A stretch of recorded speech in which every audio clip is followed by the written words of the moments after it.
Uh, we are all known about the 2042 Amendment Act brought in 1976 in the Indian Constitution. Actually, it is termed as a mini constitution. So, I am going to summarize some facts why this Amendment Act is known as a mini constitution. What are the changes it has brought into the Indian Constitution?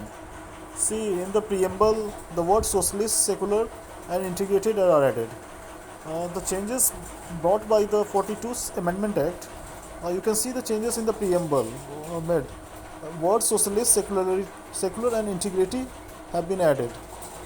Changes in 7th schedule also take place. Transferred 5 subjects from the state list to the concurrent list. Education, forests, weights and measures, protection of wild animals and birds, administration of justice. Article 51A has been added. In this, 10 fundamental duties have been incorporated. These are added for the citizens. The fundamental duties of citizens were added upon the recommendations of the Swaran Singh Committee that was constituted by the government in 1976. This is an important point, remember.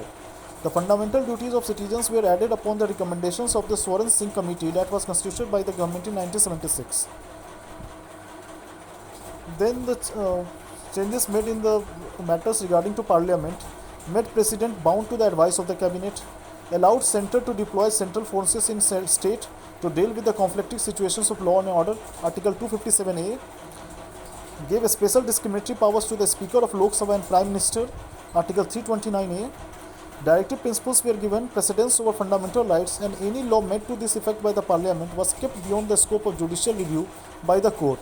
You can see this.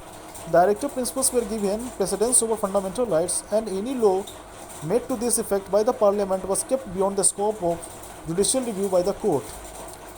Judicial powers of High Court, change has been brought in this also, curtail the judicial review powers of the High Courts.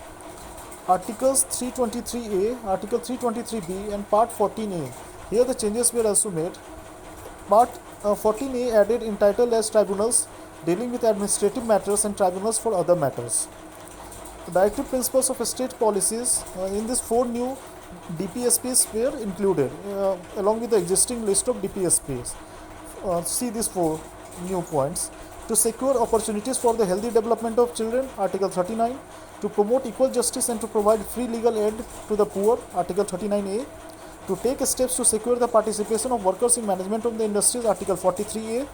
To protect and improve the environment and to safeguard the forest and wildlife, Article 48A. So these are the new directive principles of state policy have been incorporated in our constitution as a result of 42nd amendment in our constitution. Also remember, then 44 Amendment Act was introduced in the year 1978 by the government. This act was brought to nullify the amendments made by the 42 Amendment Act 1976. You can see also this is important point. So 44 Amendment. It reversed the provision made by the 42 Amendment Act that allowed the government to amend the constitution on its wish by Article 368. 44th Amendment Act nullified this unjustified power to the government. Second important point regarding 44 Amendment Act, removed right to property from the list of fundamental rights and made it a legal right. Third, previously the grounds for the declaration of national emergency were external aggression and internal disturbance, but the 44th Amendment replaced the word internal disturbances with the word armed rebellion. You can see this. Then Article 226 was amended to restore to the High Courts their power to issue writs for any other purpose besides the enforcement of fundamental rights. So, increment in the power of the High Court regarding their power to issue writs. 44th Amendment Act modified the constitutional emergency provisions and prevented them from being misused in the future. It restored the Supreme Court and High Court's jurisdiction and power which they enjoyed before the 42 Amendment Act was passed. It restored the secular and democratic ideas present in the Constitution. And see this line. It restored the secular and democratic ideas present in the Indian Constitution. The 44th Amendment Act of 1978 added one more directive principle, which requires the state to minimize inequalities in income status, facilities and opportunities, Article 38.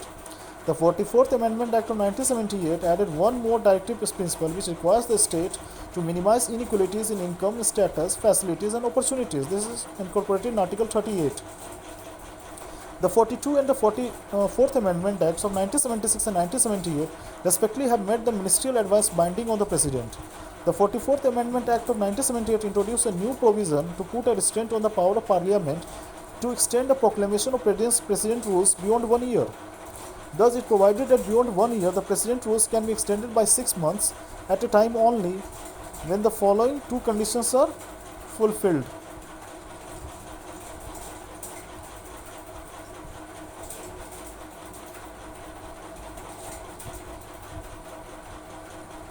The 44th Amendment to 1970 introduced a new provision to put a restraint on the power of Parliament to extend the proclamation of President rules beyond 1 year.